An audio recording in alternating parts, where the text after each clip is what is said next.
Well, today's episode is going to be a little different. So, today we're going to catch up, of course, with ChocoPro. Now, the first one we're going to be reviewing is number 496, which was, of course, the last big show in 2025 at the Tokyo Square in Itabashi. So, if you guys have not seen it, go on YouTube and check it out. So, we're going to be reviewing from A to Z on this one. And then finally, we move on with number 500. And this one is a very interesting one because I don't know how you guys would feel about this because it only features one match. And it's not uncommon in Choker Pro because there have been instances in some big matches in the past where they only had one match. If you guys don't remember, their very first show featured Balin Aki taking on Murder Grandpa, Minoru Suzuki. So that kind of qualifies to that. So we're going to see how that rolls up. And then, of course, as always, we'll wrap up our episode as usual with some news updates to give you guys updates on what's been happening in the world of pro wrestling, such as what events the promotions are throwing out, who's booked, what matches are set, including developments that are happening in the world of pro wrestling as we speak. So, let's get ready for another episode of Deleted Wrestle Zone.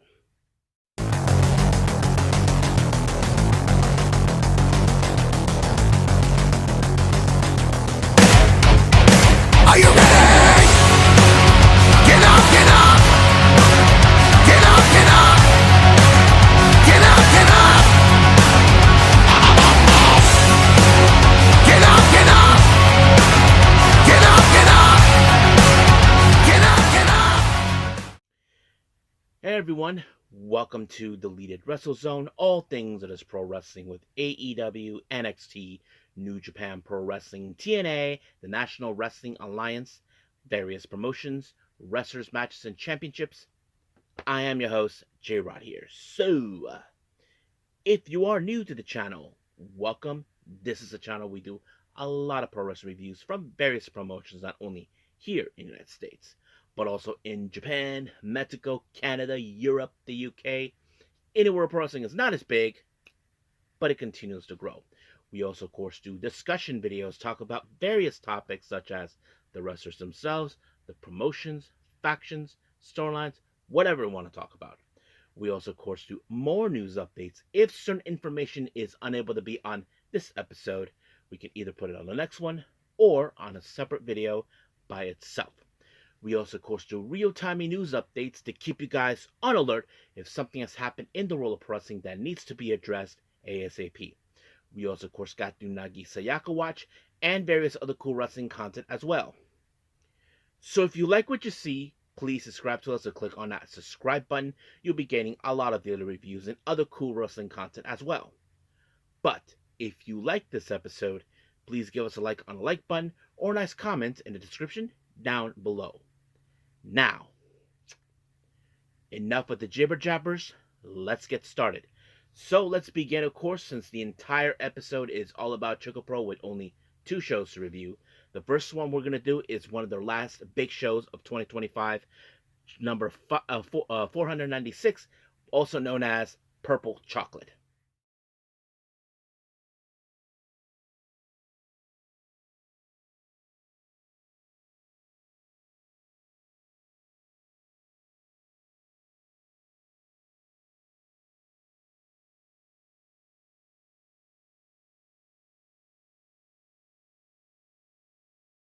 Okay, ChocoPro number 496, also known as Purple Chocolate, and it happened back on December 30th in, of course, in Tokyo Square in Itabashi. Now, some of you may question this, J-Rod, why did it took this long to put it out? Simple. These big shows take time because they got to do a lot of editing.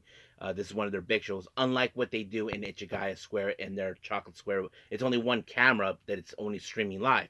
But this one you don't. They have multiple cameras, so they have to edit. So that's why it takes a little longer. But I'm glad that they're able to upload it so we can see. The only thing we do know, they do have two championship matches on this one: the tag belt and the Super Asian Championship.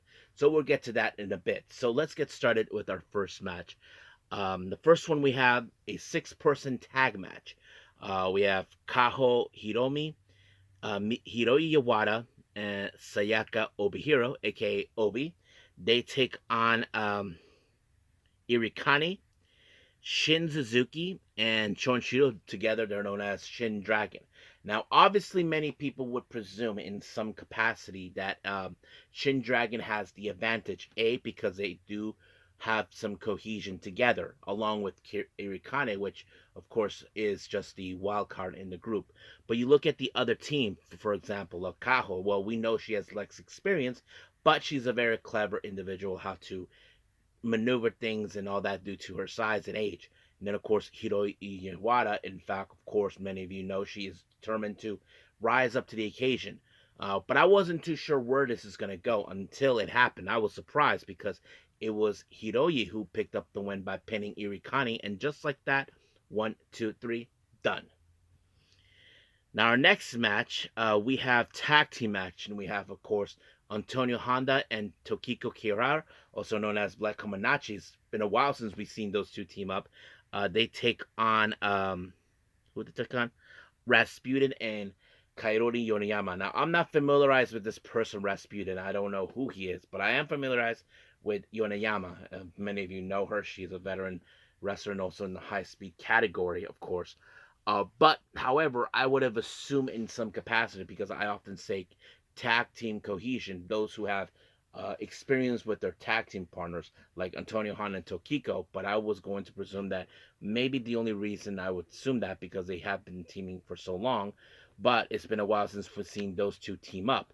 And what to my surprise, it was the fact it was we did see a couple of jokes coming with the fans, and then of course there was the toilet sponge that they were using and all that. That was funny, but in the end, the Rasputin and Coyote Yoneyama double pin Tokiko, and just like that, 1, 2, 3, it was over.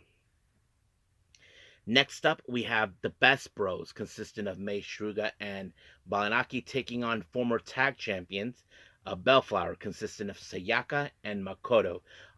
It's been a while since we've seen Bellflower team up. Many of you know that Makoto, she wrestles in various promotions, and it takes a while for them to get back together and team up. But of course, we know they can team up very well. They're both aggressive and all that, and Balanaki and Mei Suga, they have been one of the best we have seen so far. But in the end, it was the Dolphin Press onto Sayaka by the Best Bros. But but it was Mei Suga who picked up the win, and just like that, 1, 2, 3, done. Our next match is a singles match, which is the only one we have. We have Yasu Urano taking on Chris Brooks. Man, Chris Brooks took it all the way to the max on this one, in case anybody asked. But I wasn't too sure exactly if this is going to end with Chris Brooks, but it did. He applied like a somewhat maneuver that went into a modified version of the crucifix, and just like that, 1, 2, 3, it was over. Now, our next match, well, this one is for the Asian Dream Tag Team belts. Miya and Soy defend them against the Egg Tarts, Chiko Shikawa and Hage Nishino. Now, as you know, I mentioned all the time about tag teams, how they have to be very coexisting, how they can pull their own weight, pull off the weight to support the tag teams. And Miya and, of course, Soy has been in that kind of situation. They have pulled their own weight and try to get together.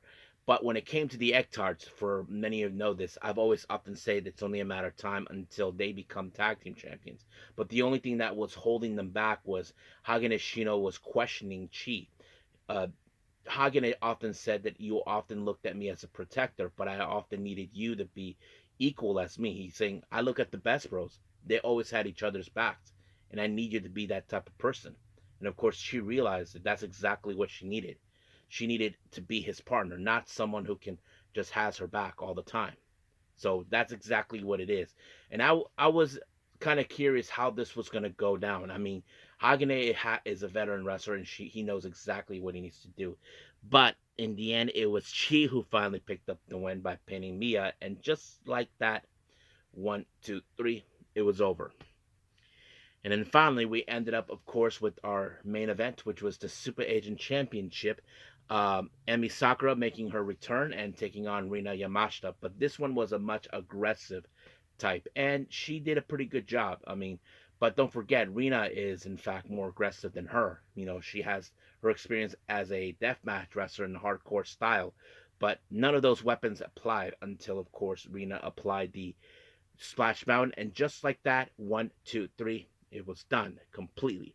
And just like that, Rena retained the title. So basically, we only had for our championship matches, for anybody that would have noticed, we only had one exchange and one retain. So that's pretty good right there. Don't remember when will be the next big show, but we are gonna do more of the Ichigaya Square events. And let's get to that one right now, which is number 500.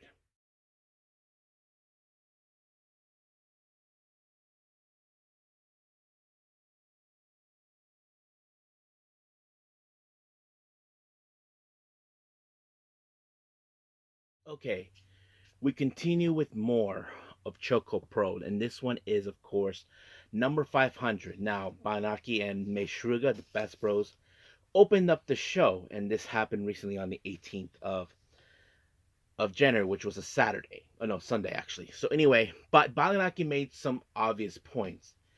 There have been some big shows they have done in the past in ChocoPro inside the Chocolate Square where they only had one match, and that was true. We had that before, and some I do remember. Like for example, uh, the Asian Dream Tag Team belts were defended. CDK, Chris Brooks, and what's his name, Masahiro Takanashi.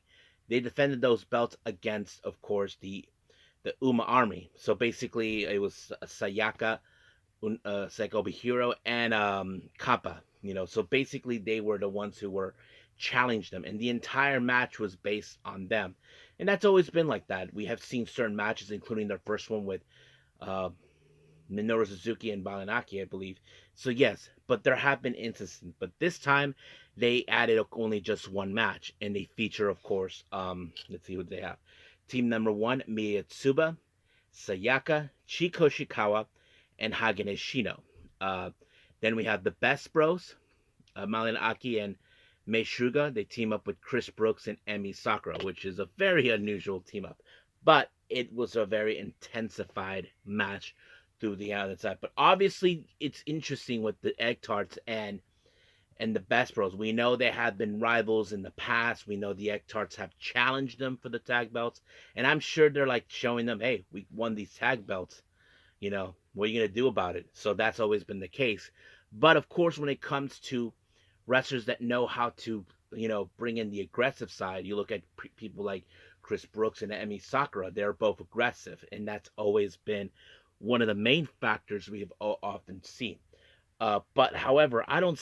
None of the team members, I would say, are a weak link. I mean, Mia, we have seen how strong she has become. She does have the capability to be a main eventer in Choco Pro. But in the end, it was the Mei Shuga that picked up the win, and just like that, one, two, three, it was over. She pinned, of course, Mia, who, of course, many of you know this. Mia and is Mei Shuga's teacher. So basically, well, Mei Shuga trained her actually, but yes, and that's always been the thing. So obviously, that's how things ended right there. Now, we did have a Jonkin tournament in case anybody asked, but surprisingly, we had a very interesting winner. The last two that made it all the way to the finals was none other than the general manager, AI Kizuki and Miyatsuba. But unfortunately, it was Kizuki who picked up the win and got the chocolate. So basically, that's how it ended. But there is another 500 show. They always do 2 days of those.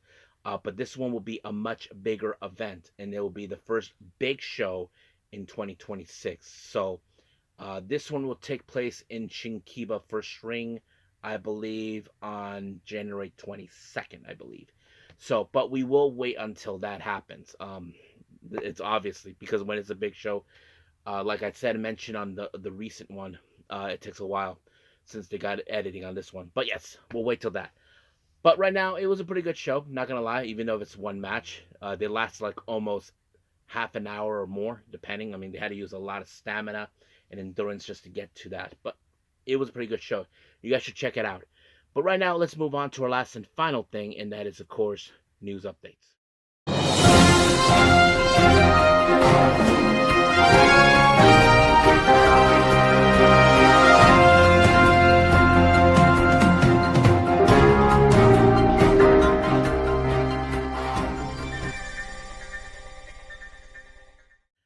All right, so welcome to our news updates. So let's get started with upcoming events.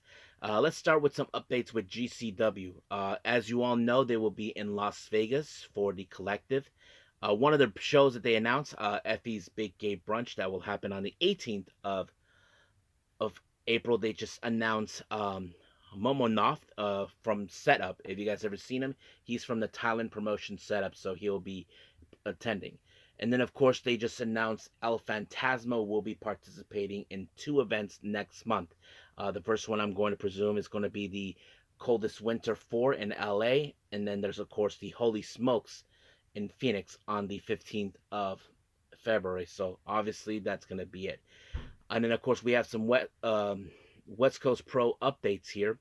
They have the February 17th Bay Area Brawl.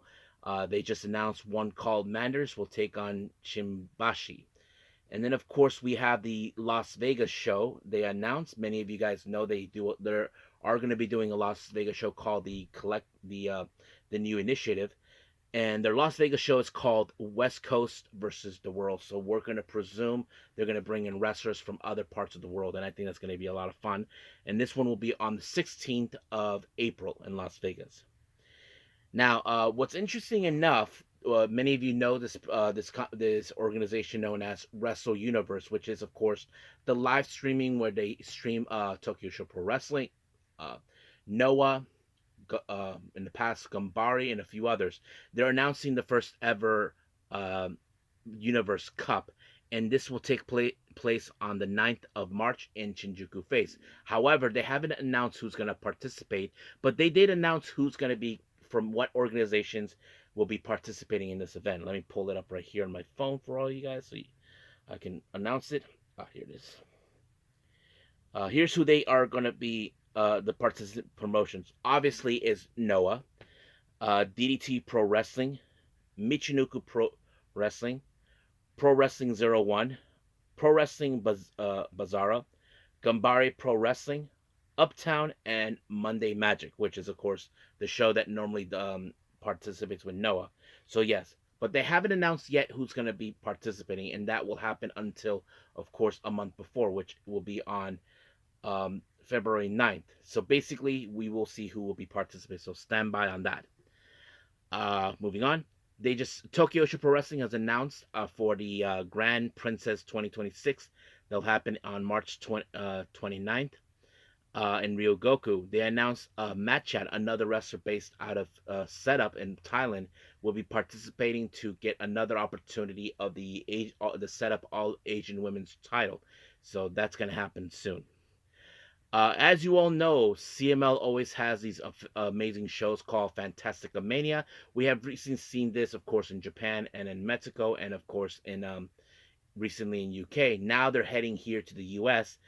This will happen, of course, on the 12th of April.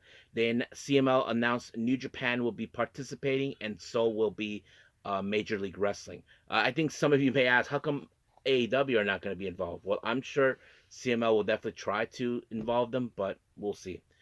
But yeah, so anyway, we'll see about that.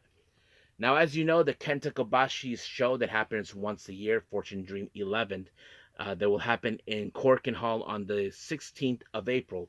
As you know, recently I actually announced that Suri has been announced to be participating, but later was announced, of course, that she'll be involved in a three-way. However, Kenta Kobashi has announced one of the second mystery opponent that, of course, has been announced to participate in this rematch, and this is someone, of course, who had faced Suri in the past, and that is Shihiro Hashimoto. Now, as for the third opponent, well, we don't know yet. It will be announced some point this coming week, so we'll see what happens from there. Another event that we'd be participating at the Collective, Juggalo Championship Wrestling. Many of you may or may not know of this promotion. For those who don't know this promotion is run by, of course, rap group Insane Clown Posse. So yes, they are going to be part of the collective. And the name of the show is called Strangle Mania Viva la Violence, and this will happen on the 17th of April in Las Vegas. So in case anybody asks, so I think that's pretty much it for upcoming events. Let's talk about some developments. As you all know, recently, of course, Powerhouse Hobbs is no longer part of AEW. There has been talk about WWE having interest in him and signing him. Fightful recently just reported it's believed that WWE has signed Powerhouse Hobbs, but no official has been announced yet, or he'll be making a surprise appearance. It's still unclear when or where, but we'll see. Many of you know this group, Los Tranquillos de Japon, which is Naito and Bushi's group. They just announced that there's going to be a new member making their presence known, but they cannot disclose this person because, according to them, this person is going to be. They have to wait after January, the month of January. For those who are not familiarized, around this point is where many wrestlers will be either resign or be decided to depart from New Japan by the end of this month. And there's those who believe it could be one particular person. There are those that believe it could be Sonata, because we know there's been recently he's been teasing about taking take a leave of absence, but we just don't know yet. So we'll see what happens until then. And then finally, of course, many of you saw what happened on the debut show for TNA at AMC. We have Daria Ray. Many of you know her as Sonya Deville, made her debut recently over there. She just recently went on Busted Open Radio talking about, of course, the deal she has with TNA since she made an appearance. Let me pull that up for all of you. Uh-huh. This is what she said. I signed a 6-month deal. I'll tell you guys that, but I plan seeing it through.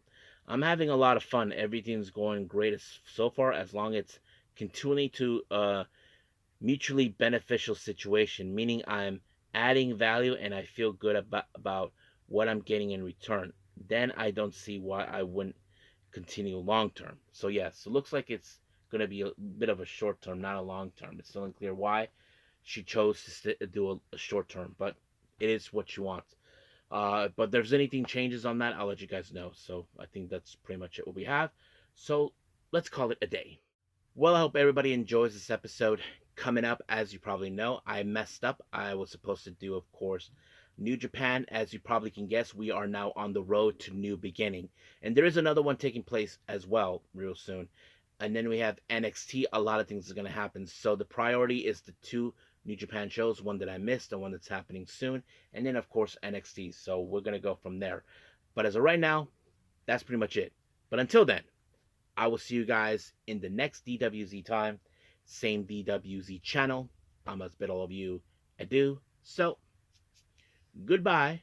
And have a nice day. Bang.